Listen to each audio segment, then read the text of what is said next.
승무패 32회차 현미경부석 2부 첫 번째 경기는 8번 경기로 들어온 세레소 오사카 대 산프 히로의 경기입니다. 저는 승패로 갈라보도록 하겠습니다. 이 경기도 무승부 빵꾸를 조심하시기 바랍니다. 아직 현미경부석 1부를 보지 않으신 분들은 화면 위로 올라가는 링크를 클릭을 하시면 1번부터 7번 경기 1부 분석을 먼저 시청을 하실 수 있습니다. 이 세레소 같은 경우에는 주중에 FC 류큐 하부리그 팀과의 리그컵 원정 경기에서 1대0 승리를 거두면서 그래도 2연승 다시 흐름을 타고 있습니다. 이 산프 히로와의 상대 전적을 보시면 6경기에서 1무 5패로 승리가 없었기 때문에 이 산프 히로가 굉장히 세레소의 천정 면모가 있다고 보시면 되겠습니다. 그래도 세레소가 고무적인 것이 주포 용병 공격수인 레오 세아라 선수가 올 시즌 절정의 골 감각을 보여주고 있습니다. 리그 15경기에서 12골로 제1리그 득점 선두를 달리고 있고 리그 10경기에서 9경기에서 득점에 성공한 레오 세아라이기 때문에 이 절정의 골 감각을 보여주고 있는 레오 세아라가 버티고 있는 골 결정력은 이 산프 히로보다 오히려 한 수 위라고 보시면 되겠습니다. 이 또한 측면 자원인 루카스 페르난데스 같은 경우에는 5개의 어시스트를 기록을 하면서 제1리그 도움 선두를 달리고 있기 때문에 이 세레소의 공격 원투펀치 용병 자원이 득점 선두, 어시스트 선두를 달리고 있다고 보시면 되겠습니다. 최근에 제1리그 6경기에서 2무 4패 승리가 없다가 후쿠오카 상대로 승리를 거두면서 제1리그에서 분위기 반전에 성공을 했고 이 주중에 리그컵까지 승리를 거뒀기 때문에 나름대로 2연승 분위기 반전에 성공을 한 세레소라고 보시면 되겠습니다. 산프 히로 같은 경우에도 주중에 도쿄 베르와의 리그컵 원정 경기에서 3대2 승리를 거두면서 2연승을 거두고 있습니다. 다만 원정에서는 제1리그 2승 5무 무자비 면모가 있는 산프 히로이기 때문에 또다시 원정에서 산프 히로가 통수를 칠 수도 있는 경기라고 보시면 되겠습니다. 무승부가 7번으로 도쿄베르 다음으로 무승부가 많은 산프 히로이고 원정에서 무승부가 5번으로 원정에서는 무승부가 가장 많은 팀이기 때문에 이 경기는 승패로 갈랐을 때 무승부 빵꾸가 뚫릴 가능성도 충분히 있다고 보시면 되겠습니다. 산프 히로 역시 별다른 주전급 자원들의 부상이 없기 때문에 최상의 전력을 가동할 수 있는 경기라고 보시면 되겠습니다. 산프 히로 같은 경우에는 주포 공격수 오하시 유키 선수가 최근에 제1리그에서는 5경기 1골로 주춤했었는데 그래도 주중에 리그컵에서 2골을 넣으면서 이 오하시 유키 선수가 골 감각을 회복을 했기 때문에 충분히 오하시 유키 선수가 활약을 해줄 가능성이 있어 보입니다. 살롱 코멘트로 정리를 해드리면 지금 보시는 것처럼 세레소 오사카 같은 경우에는 실점 패턴 중에서 세트피스 실점이 6골로 가장 높은 비중을 보여주고 있습니다. 반대로 산프 히로 같은 경우에는 지금 보시는 것처럼 세트피스 득점이 7골로 가장 높은 득점 패턴 비중이 바로 세트피스이고 세트피스 공격 지표면에서도 현재 제1리그에서 가장 강력한 이 세트피스 공격 지표를 보여주고 있는 히로시마이기 때문에 이 산프 히로가 세트피스로 재미를 볼 수 있는 경기가 될 것으로 생각이 됩니다. 다만 제가 세레소 사이드도 가져가는 이유는 지금 보시는 것처럼 이 세레소에는 공격 원투펀치 용병 자원들이 있는데 레오 세아라 선수가 리그 10골로 득점 선두를 달리고 있고 이 세레소 오사카의 루카스 페르난데스 역시 어시스트가 5개로 도움 1등을 달리고 있기 때문에 제1리그에서 득점 선두, 도움 선두를 보유를 하고 있는 세레소의 공격이라는 점에서 충분히 산프 히로의 원정 기복과 골 결정력 난조를 고려를 한다면 이 경기는 세레소도 충분히 공격 원투펀치인 레오 세아라와 루카스 페르난데스를 앞세워서 승리까지는 한번 노려볼 수 있는 경기가 될 것으로 생각이 됩니다. 8번 경기는 승패로 가르는데 이 산프 히로의 무자비 면모, 특히 원정 무자비 1등 면모를 고려한다면 이 경기는 무승부 빵꾸를 조심하시기 바랍니다. 9번 경기는 우라와 대 마치다의 경기인데 단통 무승부로 가보도록 하겠습니다. 투폴 추천으로는 무패 마치다 사이드를 추천드리도록 하겠습니다. 이 우라와 같은 경우에는 제1리그에서는 4경기 3승 1무 무패 상승세를 타고 있는데 이 주중에 하부리그 바렌나와의 리그컵 원정 경기에서 0대1로 패배를 당하면서 체면을 구겼다고 보시면 되겠습니다. 이 마치다와의 상대 전적은 과거 2015년 마치다 원정에서 7대1 대승을 거둔 것이기 때문에 약 10년 가까이 됐다는 전적에서 별다른 의미를 찾을 수 없다고 보시면 되겠습니다. 우라와 같은 경우에는 그래도 고무적인 것이 홈에서는 5승 1무 1패 극각의 홈발을 여전히 보여주고 있기 때문에 우라와 특유의 홈발을 보여준다면 마치다가 제 아무리 잘 나간다고 하더라도 우라와가 무승부까지는 저력을 보여줄 가능성이 있다고 보시면 되겠습니다. 이 주중 바렌나와의 리그컵 원정에서는 수적 우위 속에도 불구하고 골을 넣지 못하면서 0대1로 패배를 당한 우라와이기 때문에 이 골 결정력이 다소 아쉬운 모습이 있었다고 보시면 되겠습니다. 그래도 J리그에서는 리그 15경기 25골, 최다 득점 공동 2등을 달리면서 나쁘지 않은 공격 수치를 보여주고 있는 우라와이고, 용병 공격수 티아고 산타나 선수가 최근 리그 3경기 3골 2도움으로 나쁘지 않은 모습을 보여주고 있다고 보시면 되겠습니다. 하나 아쉬운 것은 주전 용병 미드필더인 구스타프손 선수가 최근에 컨디션 문제로 니가타전 이후로 3경기째 결장 중이기 때문에 이 구스타프손 선수의 복귀 여부가 상당히 관건으로 보여지고 있습니다. 이 마치다 같은 경우에는 돌풍의 팀인데 최근에 3연승 상승세를 타고 있습니다. 주중에 가시마와의 리그컵 경기에서도 2대0 승리를 거둔 마치다이기 때문에 이 승격팀 돌풍을 제대로 보여주고 있는 마치다이고, 원정에서도 5승 1무 1패 극강의 모습을 보여주고 있기 때문에 이 마치다 특유의 선수비 후 역습 전술이 굉장히 고전하고 있는 J리그 팀들이라고 보시면 되겠습니다. 이 마치다 같은 경우에는 올 시즌 리그 15경기에서 11실점, 최소 실점 1등 을 달리고 있기 때문에 짠물 수비를 달리고 있고, 공격 상황에서도 우라와와 마찬가지로 25골을 넣어주고 있으면서 최다 득점 공동 2등을 달리고 있기 때문에 공수 밸런스가 상당히 안정감이 있는 마치다라고 보시면 되겠습니다. 특히나 마치다 같은 경우에는 공격수 오세훈과 나상호, 대한민국의 두 선수가 활약을 해주고 있기 때문에 더욱더 친숙한 모습이 있다고 보시면 되겠습니다. 마치다의 오세훈 선수가 리그 5경기 3골 나쁘지 않은 모습을 보여주고 있고, 나상호 선수 역시 리그 4경기에서 1골 1도움 제 몫을 해주고 있다고 보시면 되겠습니다. 살롱 코멘트로 정리를 해드리면, 이 마치다라는 팀을 좀 더 설명을 해드리면 현재 굉장히 순항을 하고 있는데 J리그에서 선두를 달리고 있는데, 점유율 같은 경우에는 평균 점유율이 43.4%로 이 후쿠오카 다음으로 낮은 점유율을 보여주고 있습니다. 전체 점유율이 19등을 달리고 있기 때문에 이 마치다 같은 경우에는 점유율에는 별로 관심이 없는, 수비를 안정감을 바탕으로 선수비 후 역습을 가져가는 구도가 주된 전술이라고 보시면 되겠습니다. 지금 보시는 것처럼 롱 카운터, 롱볼을 통한 롱 카운터 역습이 빈도가 가장 많은 것이 바로 마치다이기 때문에 탄탄한 수비를 바탕으로 점유율을 낮게 가져가면서 효율적인 롱볼 역습을 통해서 J리그 팀들을 괴롭히고 있는 것이 바로 마치다의 팀 컬러라고 보시면 되겠습니다.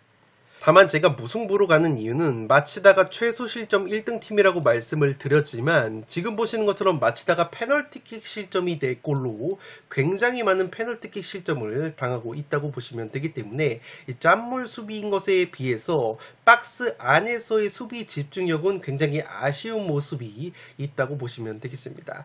또한 지금 보시는 것처럼 우라와 같은 경우에는 이 페널티킥 득점이 4골로 J리그에서 가장 많은 페널티킥 득점을 올리고 있는 팀이기 때문에 박스 안에서 특히나 페널티킥 실점이 많은 마치다의 약점을 충분히 우라와가 공략할 수 있는 경기가 될 것으로 생각이 됩니다. 또한 지금 보시는 것처럼 우라와 레즈 같은 경우에는 현재 J리그에서 홈 어드밴티지, 홈발을 가장 많이 받는 팀이기 때문에 제 아무리 마치다가 원정에서도 좋은 성적을 보여주고 있지만 홈발을 가장 많이 받는 우라와 원정에서 쉽사리 승리를 장담하기에는 어려운 매치가 될 것으로 생각이 됩니다. 물론 마치다 같은 경우에도 지금 보시는 것처럼 측면 크로스 패턴에 의한 득점이 8골로 굉장히 많은 팀인데, 우라 같은 경우에는 수비 상황에서 실점 패턴을 보시면 측면 크로스에 의한 실점이 5골로 가장 많기 때문에 마치다 역시 우라와의 수비를 측면 공격으로 허물 수 있는 매치라고 보여지기 때문에 굉장히 팽팽한 경기라고 생각이 되고, 이 마치다 같은 경우에는 최근에 원정 3경기만 놓고 보면 꼴찌 교토상가 원정에서 3대0 승리를 거둔 것을 제외하면 쇼난 원정 0대0 무승부, 이와타 원정 0대2 패배를 당했었기 때문에 엄밀히 말해서 최근 원정 3경기만 놓고 보면 원정에서는 다소 기복이 있는 경기력을 보여줬었기 때문에 J리그에서 홈발을 가장 많이 받는 우라와 원정에서는 쉽사리 승리를 장담하기에는 어렵지 않나 싶습니다. 우라가 마치다의 수비 약점이라고 할 수 있는 페널티킥 실점, 박스 안에서의 수비를 공략을 한다면 충분히 홈발을 받으면서 무승부까지는 노려볼 수 있는 경기라고 생각이 됩니다. 9번 경기는 단통 무승부로 가는데 투폴 추천으로는 무패를 추천드리도록 하겠습니다.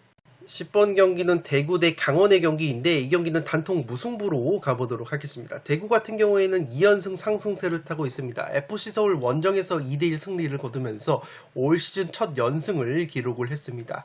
확실히 박창현 감독이 부임한 이후에 굉장히 팀 컬러가 공격적인 축구로 변모가 된 대구이고 에이스 세징야 선수까지 부상해서 돌아오면서 확실히 시너지 효과를 받고 있는 경기라고 보시면 되겠습니다. 에이스 세징야 선수가 부상해서 돌아온 이후에 3경기에서 1골 2도움을 기록을 하고 있고 세징야 선수가 선발로 나선 경기에서 3승 2무 1패 굉장히 강한 모습을 보여주고 있는 대구이기 때문에 대구 특유의 홈발까지 나와준다면 이 경기는 충분히 무승부까지 노려볼 수 있는 경기가 될 것으로 생각이 됩니다. 물론 지난 4월 강원 원정에서 0대3으로 완패를 당했던 대구인데 당시와는 많이 달라진 것이 일단 당시에는 최원권 감독 체제였고 현재는 박창현 감독 체제에서 자리를 잡고 있기 때문에 확실히 감독 교체 효과가 있는 대구라고 보시면 되겠습니다. 이 박창현 감독 부임 이후에 젊은 선수들을 적극적으로 기용을 하고 있는 대구이고 이 박용희 같은 젊은 자원들이 5경기 연속 선발, 2경기 연속 골을 넣어주면서 제 몫을 해주고 있기 때문에 대구의 속도가 상당히 빨라진 면이 있다고 보시면 되겠습니다. 최근 홈 경기에서는 강원 상대로 6승 2무 무패에 굉장히 강했던 대구이기 때문에 홈 경기장인 대팍에서 세징야 선수까지 나와준다면 충분히 좋은 모습을 보여줄 것으로 생각이 됩니다. 올 시즌 강원 원정 0대3 패배 당시에 이 세징야 선수가 부상 여파로 결장이 됐었기 때문에 이 세징야 선수가 돌아와 준다면 충분히 좋은 모습을 보여줄 가능성이 있어 보입니다. 이 강원 같은 경우에도 올 시즌 굉장히 잘 나가고 있는데 직전 울산과의 홈 경기에서 1대0 승리를 거두면서 좋은 모습을 보여주고 있습니다. 특히나 강원 같은 경우에는 리그 13경기에서 23골, 최다 득점 2등을 달리고 있기 때문에 화끈한 공격력이 압권인 시즌이라고 보시면 되겠고 이 공격 쪽에서 야고, 양민혁, 이상원 공격 3종사가 좋은 모습을 보여주고 있기 때문에 화력적인 측면에서는 대구 이상의 모습을 보여주고 있다고 보시면 되겠습니다. 다만 아쉬운 것은 강원 같은 경우에는 리그 13경기에서 23실점, 최다 실점 공동 1등으로 수비가 상당히 불안한 모습이 있고 원정 6경기에서는 무실점 경기가 없기 때문에 확실히 수비가 약점인 것이 바로 강원이라고 보시면 되겠습니다.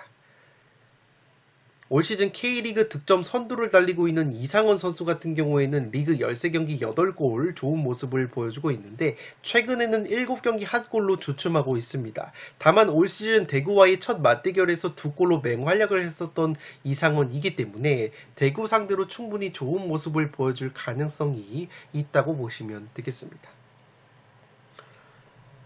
살롱 코멘트로 정리를 해드리면 제가 무승부까지 노려보는 이유는 지금 보시는 동그라미 3인방이 바로 강원과의 1차전에서 결장이 됐었던 대구의 핵심 선수들이라고 보시면 되겠습니다. 이 대구가 강원과의 1차전에서 0대3으로 완패를 당했다고 말씀을 드렸는데 당시에는 핵심 공격수 세징야가 결장이 됐었고 핵심 미드필더인 벨툴라 선수도 부상으로 결장이 됐었고 이 윙백 황재원 선수 같은 경우에는 언더 23 아시안컵에 차출이 됐었기 때문에 결정이 됐었다고 보시면 되기 때문에 이 대구의 핵심 3인방이 모두 결정이 됐었고 이번 경기는 이 3총사가 모두 출전이 가능한 대구라는 점에서 대구의 최근 상승세까지 고려한다면 충분히 무승부는 노려볼 수 있는 경기라고 생각이 됩니다. 특히나 지금 보시는 것처럼 강원 같은 경우에는 올 시즌 리그 13경기에서 클린시트, 무실점 경기가 딱 2경기밖에 없고 원정에서는 6경기 중에서 클린시트가 단 한 번도 없었던 수비 불안감이 있는 팀이기 때문에 제 아무리 강원이 올 시즌 화끈한 공격력을 보여주고 있다고 하더라도 대구의 핵심 3인방이 돌아온 데다가 홈에서는 최근 강원 상대로 강했다는 점, 박창현 감독 체제에서 젊은 자원들까지 좋은 모습을 보여주고 있다는 점까지 고려한다면 이 경기는 양팀 모두 화끈한 공격 축구를 보여주면서 1대1, 2대2, 3대3 난타전 구도의 무승부가 나올 가능성이 충분히 있는 경기라고 생각이 되기 때문에 10번 경기는 단통 무승부로 가보도록 하겠습니다. 11번 경기는 충북 청주 대 경남 K리그2 경기인데 단통 무승부로 가보도록 하겠습니다. 충북 청주 같은 경우에는 올 시즌 K리그2에서 무승부가 8번으로 최다 무자비 1등을 달리고 있습니다. 마치 J리그로 치면은 도쿄베르와 비슷한 모습을 보여주고 있는 무자비 면모가 있는 충북 청주라고 보시면 되겠습니다. 그만큼 리그 13경기에서 11실점, 최소 실점 2등으로 짠물 수비를 바탕으로 지지 않는 경기를 하고 있는 것이 바로 충북 청주인데 이 수비력은 좋은데 리그 13경기에서 10골, 최소 득점 2등 빈공을 보여주고 있는 공격력이 상당히 약점이라고 보시면 되겠습니다. 현재 충북 청주가 용병 공격수 파울리뉴가 올 시즌 2골로 최다 득점을 기록을 하고 있기 때문에 확실히 조르지가 빠져나간 용병 자리를 메우는데 애를 먹고 있다고 보시면 되겠습니다. 그나마 고무적인 것은 이 충북 청주에는 용병 공격수 오두라는 선수가 있는데 이 네이선 오두와라는 풀네임을 가지고 있는데 이 선수 같은 경우에는 과거에 토트넘 유스 출신으로서 유망주로서 상당히 이름을 날렸던 선수이기 때문에 이 가능성이 있는 자원이라고 보시면 되겠고 직전 전남과의 경기에서 이 오두 선수가 환상적인 개인기를 바탕으로 데뷔골을 신고를 했기 때문에 이 충북 청주 같은 경우에는 골맛을 본 오두라는 용병 공격수의 활약이 기대가 되는 경기라고 보시면 되겠습니다. 이미 지난 4월 경남 원정에서도 1대1 무승부를 거뒀던 충북 청주이고 최근 경남과의 4번의 맞대결에서 3번이 모두 무승부가 나왔기 때문에 이 충북 청주의 무자비 면모까지 고려한다면 제 아무리 5연속 무승부를 거두고 있다고 하더라도 6연속 무승부가 나와도 이상하지 않은 상성이 될 것으로 생각이 됩니다. 이 경남 같은 경우에도 직전 안산과의 홈경기에서 2대0 승리를 거두면서 시즌 첫 클린시트 무실점 경기를 기록을 했습니다. 최근에 리그 3연패를 달리다가 안산을 상대로 승리를 거두면서 분위기 반전에 성공을 했다고 보시면 되겠습니다. 패턴적으로도 올 시즌 리그 2연승이 없었던 경남이기 때문에 무승부로 연승 행진이 부러질 가능성이 높아 보이고 핵심 공격수 아라볼리가 부상 여파로 출전 여부가 불투명하기 때문에 경남 역시 빈공을 보여줄 가능성이 높아 보입니다. 다만 경남 같은 경우에는 토종 공격수 윤주태와 박민서가 직전 안산전에서 시즌 마수거리골을 신고를 한 것은 상당히 고무적이라고 할 수 있겠습니다.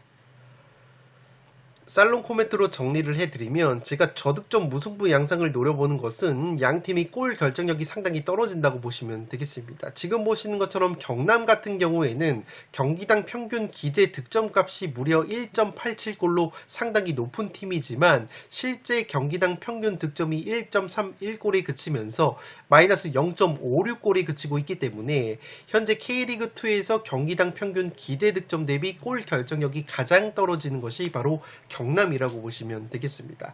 마찬가지로 충북 청주 역시 마이너스 0.45골이 그치고 있기 때문에 이 네 번째로 골 결정력이 떨어지고 있기 때문에 이 경기는 양 팀의 저득점 무승부 양상이 구미가 굉장히 당기는 매치가 될 것으로 생각이 되기 때문에 11번 경기는 단통 무승부로 가보도록 하겠습니다.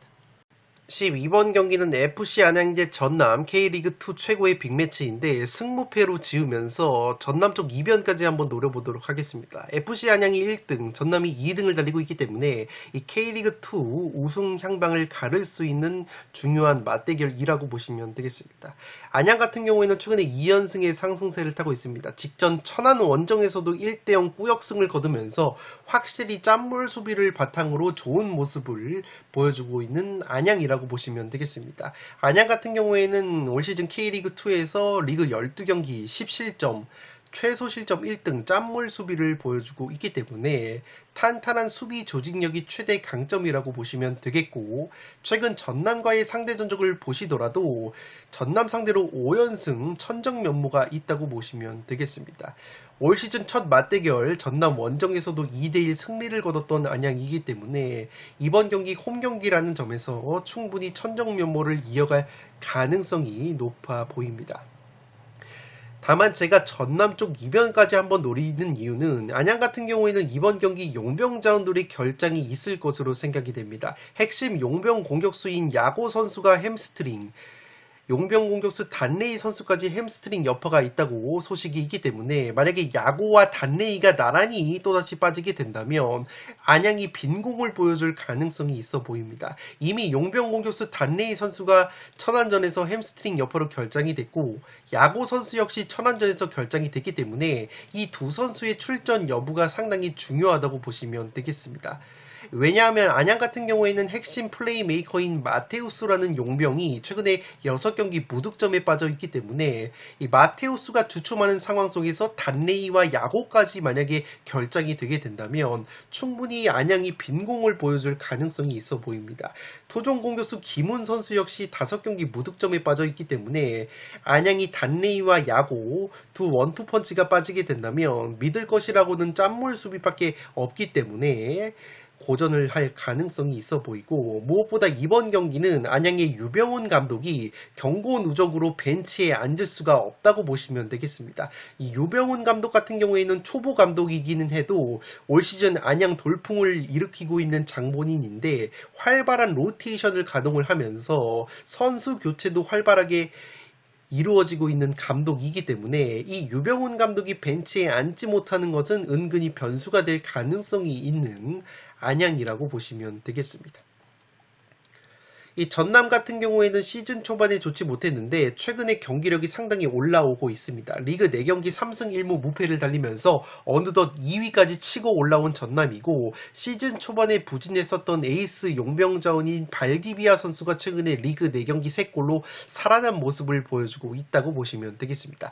여기에 토종 공격수 김종민과 용병 공격수 몬타노까지 합세를 하면서 이 전남이 공격 3총사의 컨디션이 굉장히 좋다고 보시면 되겠고, 리그 13경기에서 20골을 넣으면서 최다 득점 3등을 달리고 있기 때문에 확실히 전남의 강점은 수비보다는 화끈한 공격력이라고 보시면 되겠습니다.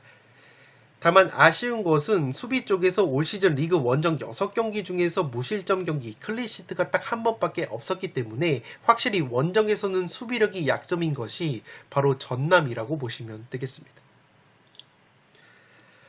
이 살롱 코멘트로 정리를 해드리면, 제가 앞서 말씀을 드린 것처럼 안양 같은 경우에는 용병 자원들 2명의 출전 여부가 상당히 중요하다고 보시면 되겠고, 안양의 유병훈 감독 역시 지금 보시는 것처럼 누적 경고로 인해서 안양 전남전 벤치에 앉을 수 없다고 보시면 되겠습니다. 이 유병훈 감독이 로테이션도 굉장히 잘 쓰고 이 선수 교체도 굉장히 잘 활용을 하는 감독이기 때문에 은근히 유병훈 감독이 벤치에 앉지 못하는 것은 변수라고 보시면 되겠습니다. 물론 홈 경기이고 관중석에서 무전기 같은 걸로 지시를 할 수는 있겠지만 벤치 안에서 직접 선수들을 통솔하는 것과는 또 다른 이 차원이기 때문에 유병훈 감독의 경고 누적은 은근히 변수라고 보여지고, 안양 같은 경우에는 최근에 꾸역승 느낌이 많았기 때문에 용병 공격수 야고와 단레이가 이번 경기 모두 결장이 또다시 된다면 짠물 수비밖에 믿을 것이 없기 때문에 최근에 경기력이 올라온 전남을 상대로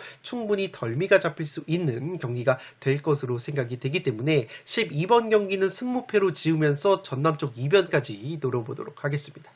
13번 경기는 제주 대 수원FC의 경기인데 제주의 단통 패배로 가보도록 하겠습니다. 투폴 추천으로는 승패로 갈라보실 것을 추천드리도록 하겠습니다. 제주 같은 경우에는 직전 김천상무 원정에서도 패배를 당하면서 최근에 하락세에 빠져 있습니다. 리그 7경기에서 1승 1무 5패 부진에 빠져 있는 제주인데 아무래도 공격력이 발목을 잡고 있다고 보시면 되겠습니다. 이 주요 공격 지표 면에서는 이 슈팅 숫자는 리그 두 번째로 많은 팀인데 이 득점이 터지지 않고 있는 것이 문제인데 리그 11경기에서 무득점 침체에 빠져 있는 용병 공격수 헤이스를 비롯해서 용병 공격수 유리 조나탄까지 리그 7경기 무득점 침체에 빠져 있기 때문에 용병 공격수의 용병발을 받지 못하고 있는 제주라고 보시면 되겠고 백업 공격수 진성우까지 부상 여파로 출전 여부가 불투명한 제주이기 때문에 확실히 최하위권에 있는 득점력이 문제인 것이 바로 제주라고 보시면 되겠습니다. 반대로 수원FC 같은 경우에도 득점력이 그렇게까지 시원치는 않지만 이승우 선수를 앞세운 후반 승부수를 통해서 좋은 모습을 보여주고 있다고 보시면 되겠습니다. 수원FC의 에이스인 이승우 선수 같은 경우에는 올 시즌 선발로는 딱 3경기를 소화를 했고 이 교체로는 8경기를 소화를 했는데 교체 출전한 8경기에서 공격 포인트를 모두 기록을 했다고 보시면 되겠습니다. 6골 2도움을 올려주고 있는 이승우 선수인데 그 8개의 공격 포인트를 교체 출전한 8경기에서 기록을 하고 있기 때문에 확실히 이승우 선수의 쪼커 투입이 빛을 발하고 있는 이 수원FC의 김은중 감독이라고 보시면 되겠습니다. 다만 수원FC도 아쉬운 것이 용병 공격수 몬레알이 리그 10경기에서 공격 포인트가 없었고 용병 공격수 안데르손이 리그 10경기에서 무득점이 그치고 있기 때문에 확실히 제주와 마찬가지로 수원FC 역시 용병발을 받지 못하고 있는 모습이 있다고 보시면 되겠습니다.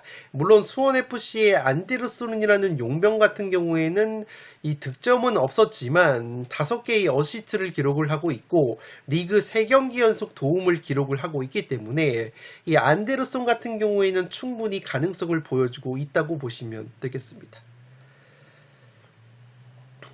살롱 코멘트로 정리를 해드리면 제가 그래도 수원FC로 가는 이유는 지금 보시는 것처럼 양팀의 득점 분포도를 보시면 알 수가 있습니다. 수원FC 같은 경우에는 이승우 선수가 들어오는 후반전에 득점을 몰아서 하고 있는데 특히나 지금 보시는 것처럼 15골 중에서 53%에 해당하는 8골을 후반 막판 15분에 집어넣고 있습니다. 그만큼 이승우 선수의 경기력이 올라오는 후반 막판에 득점을 몰아서 하고 있는 수원FC인데 지금 보시는 것처럼 제주 같은 경우에는 가장 많은 실점을 후반 막판 15분 5골을 실점을 하고 있기 때문에 특히나 후반전에 실점이 많은 제주 입장으로서는 이승우 선수가 또다시 후반전에 날뛰게 된다면 굉장히 애를 먹을 수도 있는 경기가 될 것으로 생각이 됩니다. 다만 제가 투폴로 제주의 승리까지 추천을 드리는 이유는 수원FC 역시 용병 자원들의 골 결정력이 상당히 떨어지는 팀이고 양 팀이 올 시즌 첫 맞대결에서 수원FC가 승리를 거뒀지만 극장 페널티킥 골로 승리를 거뒀다는 점에서 팽팽한 경기 내용을 보여줬었고 제주 역시 충분히 홈발이 나와준다면 수원FC도 골 결정력이 그렇게까지 뛰어난 팀이 아니기 때문에 승리까지 노려볼 수 있는 경기가 될 것으로 생각이 됩니다. 13번 경기는 제주의 단통 패배로 가는데 투폴 추천으로는 승패로 갈라보실 것을 추천드리도록 하겠습니다. 마지막 경기는 성남 대 천안의 경기인데 이 경기는 과감하게 성남의 단통 패배로 가면서 천안 쪽 역배를 한번 노려보도록 하겠습니다. 투폴 추천으로는 승패로 갈라보실 것을 추천드리도록 하겠습니다. 성남 같은 경우에는 최근에 3연패 수렁에 빠져 있습니다. 직전 김포 원정에서도 1대2 패배를 당하면서 다시 하락세에 빠져 있고 이 무엇보다 최근에 천안 상대로 굉장히 상대 전적에 열세가 있습니다. 올 시즌 첫 맞대결 천안 원정에서도 0대0 무승부에 그쳤던 성남이고 지난 시즌 포함해서 1승 1무 2패로 오히려 천안에게 상대 전적이 밀리고 있는 성남이기 때문에 최근에 성남의 하락세를 고려하면 이 천안에게 덜미가 잡혀도 이상하지 않은 경기라고 생각이 됩니다. 이 성남 같은 경우에는 최근에 K리그2에서 리그 13경기 13골, 최소 득점 공동 3위로 빈곤한 공격력이 문제고 실점 역시 리그 13경기에서 19실점, 최다 실점 4등을 달리고 있기 때문에 이 공수 모두 안 좋은 모습을 보여주고 있습니다. 그나마 성남에서 기대를 걸어볼 수 있는 것은 바로 용병 공격수 후이즈라는 선수인데 이 선수가 그래도 리그 7골, K리그2에서 득점 공동 2등을 달리면서 최근에 리그 5경기 3골, 나쁘지 않은 골 감각을 보여주고 있기 때문에 이 성남은 후이즈가 유일한 희망이라고 보시면 되겠습니다. 반대로 천안 같은 경우에는 최근에 분위기가 나쁘지가 않은데 직전 강호 부산 원정에서 3대2 승리를 거두면서 저력을 보여줬습니다. 특히나 지금 보시는 것처럼 올 시즌 홈에서는 0승 3무 5패 굉장히 좋지 못한 홈 성적을 보여주고 있지만 원정에서는 오히려 3승 1무 1패 올 시즌 거둔 3승이 모두 원정에서 나왔다는 점에서 충분히 성남 원정에서도 좋은 모습을 보여줄 가능성이 있어 보입니다. 특히나 천안 같은 경우에는 용병자원들의 활약이 도드라지는데 용병 공격수 파울리뇨 선수가 올 시즌 리그 4골을 넣어주고 있고 최근에 4경기에서 3골 좋은 골 감각을 보여주고 있습니다. 특히나 천안의 파울리뇨 같은 경우에는 지난 시즌에 13개의 공격 포인트를 기록을 했는데 그 13개의 지난 시즌 공격 포인트 중에서 무려 6개를 성남 상대로 기록을 했습니다. 지난 시즌 23라운드 성남전, 36라운드 성남전에서 모두 2골 1도움을 기록을 하면서 성남 킬러 면모가 있는 파울리뇨이기 때문에 최근에 득점 감각이 올라온 파울리뇨가 또다시 성남 킬러 면모를 보여줄 가능성이 있어 보입니다. 또한 천안에는 또 다른 용병 공격수인 모따 선수가 있는데 이 모따 선수가 직전 부산전 2골 포함해서 4경기 3골을 보여주고 있기 때문에 이 모따 선수가 좋은 활약을 보여줄 가능성이 있어 보입니다. 특히나 올 시즌 천안이 성남과의 첫 맞대결에서 0대0으로 비겼다고 말씀을 드렸는데 당시에는 방금 말씀을 드렸던 성남 킬러 파울리뇨 선수는 부상으로 결장이 됐었고 이 천안의 공격수 모따 같은 경우에는 후반 15분에 교체 투입이 됐었기 때문에 만약에 이번 경기 성남 원정에서 파울리뇨와 모따가 나란히 선발로 출전을 한다면 성남 킬러 면모를 보여줄 가능성이 있지 않나 싶습니다. 다만 천안이 아쉬운 것은 리그 13경기에서 실점이 22실점으로 최다 실점 1등을 달리고 있기 때문에 수비가 상당히 불안한 것은 아쉽다고 볼 수 있겠지만 원정에서는 실점도 10골이 감소가 되는 천안이기 때문에 충분히 천안이 원정에서 의외로 좋은 모습을 보여줄 가능성이 있지 않나 싶습니다. 살롱 코멘트로 정리를 해드리면 제가 천안 쪽 이변을 한번 노려보는 이유는 제공권 측면에서 천안이 성남에게 우위를 가져갈 가능성이 높다고 보시면 되겠습니다. 지금 보시는 것처럼 천안 같은 경우에는 제공권 순위가 K리그2에서 5번째로 뛰어난 팀인데 성남 같은 경우에는 지금 보시는 것처럼 전체 13개 팀 중에서 12번째로 제공권이 떨어지는 팀이라고 보시면 되겠습니다.